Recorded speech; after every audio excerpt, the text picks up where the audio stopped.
ఓం నమ శివాయ శ్రీమాత్రే నమః. మిత్రులకి శ్రేభిలాషులకి అలాగే నన్ను ఇంతగా ఆదరిస్తున్న యూట్యూబ్ ప్రేక్షకులందరికీ కూడా పేరు పేరు ధన్యవాదాలు. మిత్రులరా, మీ అందరికీ పరాదేవత ఎల్లవెల్లలా మీతో ఉండి మీ మనోవాంఛ నెరవేర్చాలని మనస్ఫూర్తిగా కోరుకుంటున్నాను. ఈరోజు మనం మంగళవారం రాత్రి ధనియాలని ఈ ప్రదేశంలో పెట్టండి. సంవత్సరం మొత్తం డబ్బుకు సంబంధించిన అడ్డంకులు తొలగిపోయి డబ్బు వస్తూ ఉంటుంది. మనం తంత్రశాస్త్రంలో ధనియాలకి చాలా విశేషమైన ప్రాముఖ్యత ఉంది. మనం వంటలో వాడే ధనియమే, కానీ మీ ఇంటిలో సుఖ సంతోషాలని ధన సంపదను పెంచగలిగే శక్తి ధనియాలకు ఉంటుంది. ధనం స్థిరంగా ఉండాలి, మా కుటుంబం ఇబ్బంది లేకుండా ఉండాలి, దౌర్భాగ్యం తొలగిపోవాలి, అదృష్టం వరించాలి అంటే ఖచ్చితంగా ధనియాలతో ఈ ఉపాయం చేయండి. మీ రాబడికి సంబంధించిన ఆటంకాలు ఉంటే అవి తొలగిపోయి రాబడి మీకు సవ్యంగా వస్తుంది. అలాగే ముఖ్యంగా ఈ ఉపాయం చేయడం వల్ల జాతకరీత్యా జాతకంలో కుజగ్రహం కానీ అలాగే సూర్యగ్రహం కానీ మిమ్మల్ని ఇబ్బంది పెట్టే స్థితిలో ఉంటే వాటి యొక్క ఇబ్బంది నుంచి బయటపడవచ్చు ఈ ఉపాయం చేయడం వల్ల. ఇంకొకటి ఏంటంటే, మేము ఎన్నో ఉపాయాలు చేస్తున్నాం గురువుగారు, చేసినప్పటికీ కూడా సమస్యల నుంచి బయటపడలేకపోతున్నాము అనేవారు తప్పకుండా ఈ ఉపాయం చేయండి. ఎందుకంటే మీరు ఎన్ని ఉపాయాలు చేసినా సమస్యల నుండి ఏదో విధంగా బయటపడాలి అని చేస్తారు, కానీ బయటపడలేకపోతున్నప్పుడు ఈ ఉపాయం చేయడం వల్ల మీరు ఖచ్చితంగా బయటపడే మార్గాలు తెలుస్తాయి.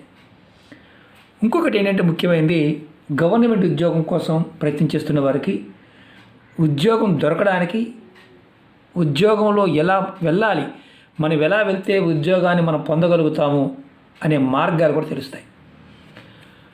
ముఖ్యంగా కుటుంబ సభ్యుల మధ్య సరైన సత్సంబంధాలు, అంటే ఎప్పుడు గొడవలు పంచాయతీలు ఇలా అవుతున్నాయనుకోండి, అలాంటి వాటి నుండి కూడా బయటపడడానికి ఈ ఉపాయాన్ని చేసి చూడండి. ఈ ఉపాయాన్ని ఆడవారైనా మగవారైనా చేయవచ్చు.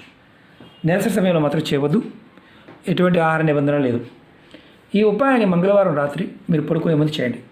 ఉపాయానికి కావాల్సింది కొంచెం ధనియాలు కావాలి, బెల్లం కావాలి, రెడ్ కలర్ క్లాత్ కావాలి. మీ పనులన్నీ పూర్తయిన తర్వాత మీరు పడుకోవడానికి వెళ్ళే ముందు ఈ ఉపాయం చేయండి. ఈ ఉపాయం చేసిన తర్వాత పడుకుండిపోవాలి, మళ్ళీ టీవీ చూడటము ఫోన్ చూడటం చేయకూడదు, అది గుర్తుంచుకోండి. ఈ ఉపాయం చేసే ముందు కాళ్ళు చేతులు ముఖం కడుక్కొని సరిపోతుంది, అంటే స్నానం చేయాల్సిన అవసరం లేదు. కాళ్ళు చేతులు ముఖం కడుక్కొని ఈ ఉపాయం చేయవచ్చు. మీ దేవుడి గదిలో ఈ ఉపాయం చేయండి. ముందుగా మీరు ఏం చేస్తారంటే, ఇలా క్లాత్ తీసుకోండి. మీ దేవుడి గదిలో ఇలా క్లాత్ తీసుకొని, చిన్న క్లాత్ తీసుకోండి.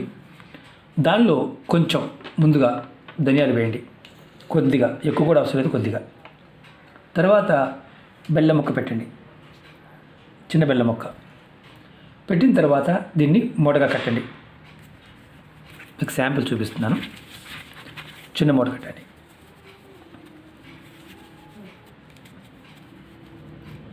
ఇలా మూట కట్టండి. మూట కట్టిన తర్వాత ఈ మూటని మీ దేవుడి దగ్గర ముందు ఇలా పెట్టండి. మీ ఇష్టదైవం ముందు, మీ కులదైవం ముందు, మీ ఇంట్లో పెట్టిన తర్వాత మీ మనసులో ఉన్న సమస్యలు కోరికలు చెప్పుకోండి. తర్వాత మీరు చేయవలసింది ఏంటంటే, హనుమాన్ చాలీస చదవండి. మీకు చదవడం రాదని, అంటే మీకు చదవడం రాదు, మేము చదవలేవండి అనుకునేవారు హనుమాన్ చాలీస అని వినండి. ఫోన్లో అయినా ఆన్ చేసి వినండి. తర్వాత మీరు పడుకోవడానికి వెళ్ళిపోండి. ఉదయం నిద్రలేచిన తర్వాత మీ స్నానాది కార్యక్రమాలన్నీ ముగించుకున్న తర్వాత మీరు దేవుడి దగ్గర పెట్టిన ఈ మూటని మీరు ఏదైనా సరే ఆంజనేయ స్వామి గుడిలో, లేదా ఏదైనా రావి చెట్టు ఉంటే రావి చెట్టు మొదల్లో పెట్టి వచ్చేయండి. గుడిలో అయినా రావి చెట్టు మొదల్లో అయినా సరే. మీరు ఈ ఉపాయాన్ని 7 మంగళవారాలు చేయాలి. మధ్యలో నెలసరి వచ్చిందనుకోండి, ఆపేయండి. 7 మంగళవారాలు ఈ ఉపాయం చేస్తే మీరు ఖచ్చితంగా మీకు సంవత్సరం మొత్తం కూడా నిరంతరం డబ్బు వస్తూ ఉండే మార్గాలు తెలుస్తాయి. ఉద్యోగ ప్రయత్నాలు ఫలిస్తాయి. గవర్నమెంట్ ఉద్యోగం కోసం చేసేవారు సమస్యలు తొలుగుతాయి. చాలా చిన్న ఉపాయం, ప్రయత్నపూర్వకంగా చేయండి, నమ్మి విశ్వాసంతో ప్రయత్నించండి.